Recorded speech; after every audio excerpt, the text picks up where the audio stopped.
जी हारून साहब, मुख्तलिफ पहलू हैं, डिमांड भी इस्तीफा कर रहे हैं, वो पहलू अपनी लेकिन एहसान भी हमारे ऊपर एहसान है कि अभी कीमतें कम हैं इंटरनेशनल मार्केट से। वो पहलू अपनी जगह, वो हुकूमत के हक में भी दलाइल मौजूद हैं।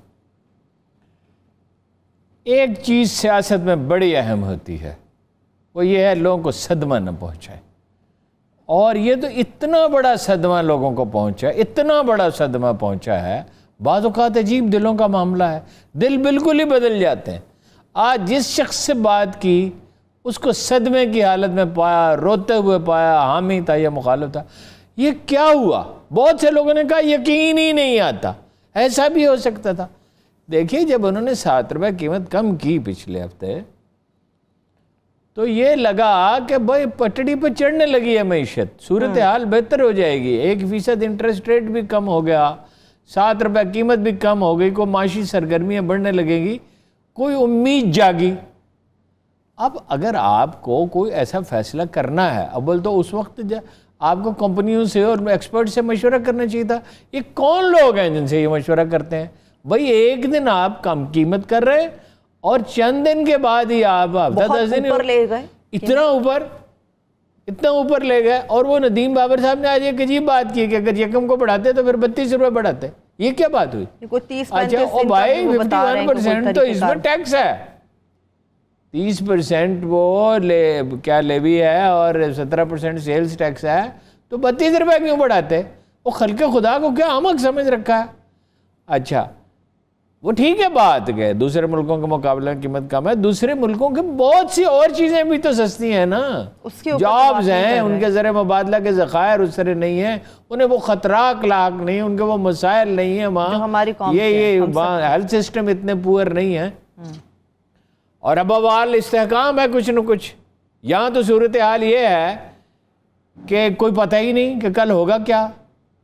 भाई ऐसे मौके पे ये किया जाता है कि कौम को ज़हनी तौर पे तैयार किया जाता है। आपने तो एकदम से नदीम बाबर साहब ने जो दलील दी वो इतनी अफसोसनाक है कि जिसकी कोई याद नहीं। एक और कि 31 रुपए बढ़ाने पड़ते, क्या आप क्यों बढ़ाने पड़ते 31 रुपए? मैं आपको एक और अफसोसनाक दलील बताऊं हारून साहब, जरा फिर नकवी साहब का जरा क्लिप चलाएं।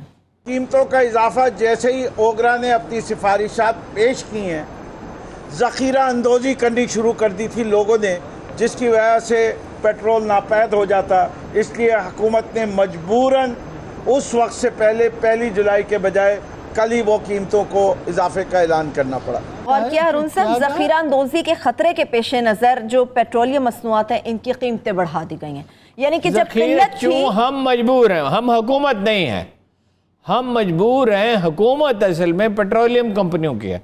अभी कैबिनेट की मीटिंग में कह रहे थे चंद दिन पहले कि इनकी बात पुरस होगी, इनको छोड़ा नहीं जाएगा, सवाल ही नहीं पैदा होता। मुझे लगता है ये पता करो नहीं छोड़ा जाएगा। अच्छा, अवाम को नहीं छोड़ा जाएगा। अच्छा भाई, चंद दिन पहले आप ये कह रहे हैं तहकीकात होगी, और ये कि इन्होंने जनाब वाले जाली तरीके से लाइसेंस लिए हुए हैं, रिश्वतें देकर लिए हुए हैं, सिफारिशों से लिए हुए हैं, और ये अवाम को ब्लैकमेल करते हैं, और अब सडनली उसको इतनी तवक्कुआत बढ़ा।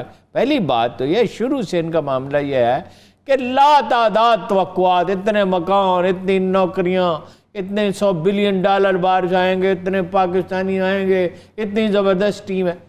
जब ऐसा मौका फर्ज कीजिए आपको एक बुरी खबर सुनानी होती है, ये रोज़मर्रा का मामला है, ख़ानदानों में ज़ख्मी हो जाता है, हादसा हो जाता है, तो हर सेंसिबल आदमी ये जानता है कि पहले दूसरे को मेंटली प्रिपेयर किया जाए। बिल्कुल। उसको कहा जाता है कि भाई वो तबीयत नासाज है उनकी, खबर अच्छी नहीं है, अल्लाह से दुआ करें, कुछ सूरत हाल देखे शायद बेहतर हो जाए, कोई ना कोई बहाना करके थोड़ी देर तक उनको मेंटली प्रिपेयर किया जाता है। इंसानी जहन है।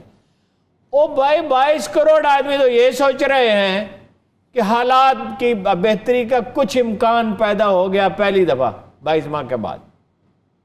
लोगों को अपनी माशी ज़िंदगी से गरज होती है, कामयाबियाँ तो उनकी हैं। अफ़गानिस्तान में सूरत हाल बेहतर हुई, 2 दफ़ा इंडिया के साथ बड़ी कशीदगी हुई, उसको सलीके से टाला गया, जंग को रोका गया। ये तो नहीं है कि कोई कामयाबी नहीं है, ये तो नहीं कहना चाहिए, आदमी को जानिबदार तो नहीं बनना चाहिए।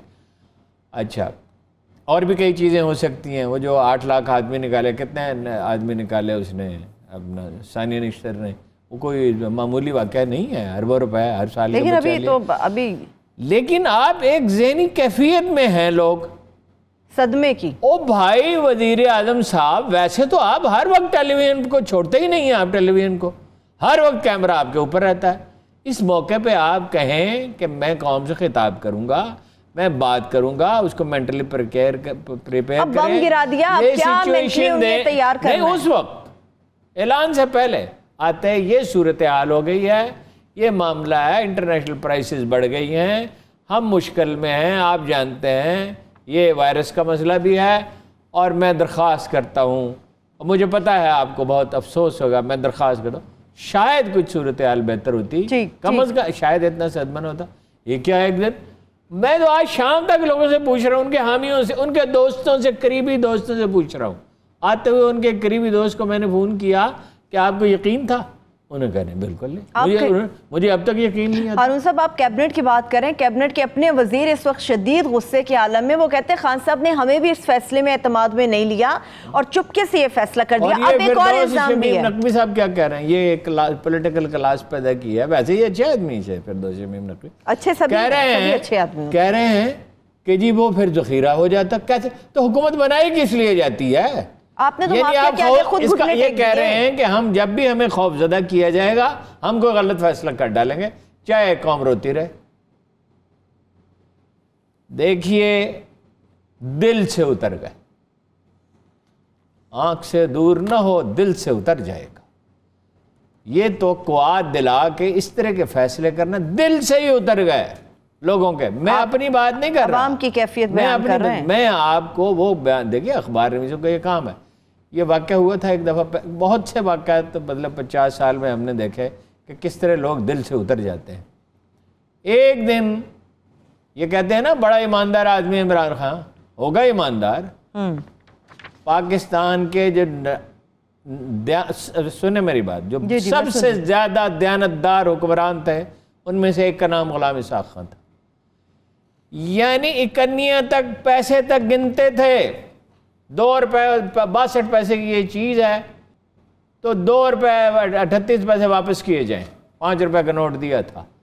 यानी जब वो हुआ अपना वो ईवान सदर गया तो रात को लोगों ने एक अजीब मंजर देखा कि बूढ़ा आदमी जो है, उस वक्त भी उनकी उम्र 70 के करीब हो चुकी थी, वो बूढ़ा आदमी एक एक बत्ती बुझा रहा है। मारगला हाइट से रोशनी नजर आती थी, रोशनी नजर नहीं बंद हो गई। उनका इसकी क्या जरूरत है इन बत्तियों की, कहीं कहीं एक गात बत्ती जलती रहे। सिक्योरिटी के नुक्ता नजर से यहाँ जरूरत है। देखे पक रही थी, वहां चले गए, ये देखे क्यों पक रही हैं? उन्होंने कहा सर प्रेसिडेंट हाउस के स्टाफ के लिए सदर ने इजाज़त दी थी, जवाहर लक ने, उनका मिजाज ऐसे ही था कि खाना इनको दे दिया जाए। उन्होंने कहा नहीं भाई। अच्छा, इसके बाद उन्होंने कहा फाइल लाओ इंटरटेनमेंट की। फौरन वो चौंके, बड़े बेदार मगज आदमी थे, बूढ़े होने के बावजूद जहन बड़ा चौकस था उनका। मैं उनसे मिलता रहा हूँ। कितने पैसे खर्च होते हैं इंटरटेनमेंट पे रोजाना? 1 लाख रुपए। 1 लाख रुपए आप अंदाज़ा नहीं कर सकती 88 में कितनी बड़ी रकम थी। अगर सोने की कीमत के हिसाब से हिसाब लगाएं तो 20 लाख रुपए रोजाना होंगे। 20 लाख रुपए रोजाना इंटरटेनमेंट, चाय पिलाने खाने खिलाने पे। उन्होंने फाइल में लिखा not more than 1000 rupees a day. 1000 रुपए से 1 पैसे ऊपर खर्च नहीं हो सकता, वो भी नहीं होते थे। सही, ठीक है। ये उनकी दयानत का आलम था। अपनी बेगम साहबा से कहा मेरे दामादों से कहो ईवान सदर के टेलीफोन। दयानतदार तो इमरान खान साहब को कहते हैं, इमरान खान साहब दयानतदार। लेकिन एक दिन क्या हुआ, उन्होंने नवाज शरीफ की हुकूमत बरतरफ की और आसिफ अली जरदारी से जो मिस्टर 10% के नाम से मशहूर थे, वजारत का हलफ ले लिया। ये बेनज़ीर की शर्त थी। ठीक है, ठीक। शाम को इमरान, उनका ग्राफ जो है वो आसमान से ज़मीन पे आ गया। मैंने उनसे कहा भी, मैंने कहा ये क्या किया? थे वो बड़े नजीब आदमी, कहने लगे सज़ा भी तो मैं ही भुगत रहा हूँ। पब्लिक सेंटिमेंट की कुव्वत होती है। आपने एक ऐसी शख्स से वजारत का हलफ ले लिया। नवाज शरीफ को बरतरफ करने के तो हक में भी दलाइल हो सकते हैं। तो बखूबी वाकिफ हैं। अच्छा, अब आप एक ऐसा काम कर रहे हैं कि खल्के खुदा ये कहती है कि हमारी परवाह ही नहीं इसको। देखिए, घर में बाद औकात एक छोटा सा वाक़या होता है, छोटा सा वाक़या, ये एक ऐनक है, ऐनक बनवा दें जी। अगर आदमी इतने कहते बनवा देंगे जी, कुछ नहीं होता, तो दूसरे का दिल टूट जाता है कि भाई ऐनक क्या है, 150-200 रुपए की चीज़ है। खान साहब ने लोगों का दिल तोड़ दिया। और सदमा इतना पहुंचाया है। आज जनाबे वाला शाम को गुफ्तगू हो रही थी कि नया वज़ीर आज़म कौन होगा।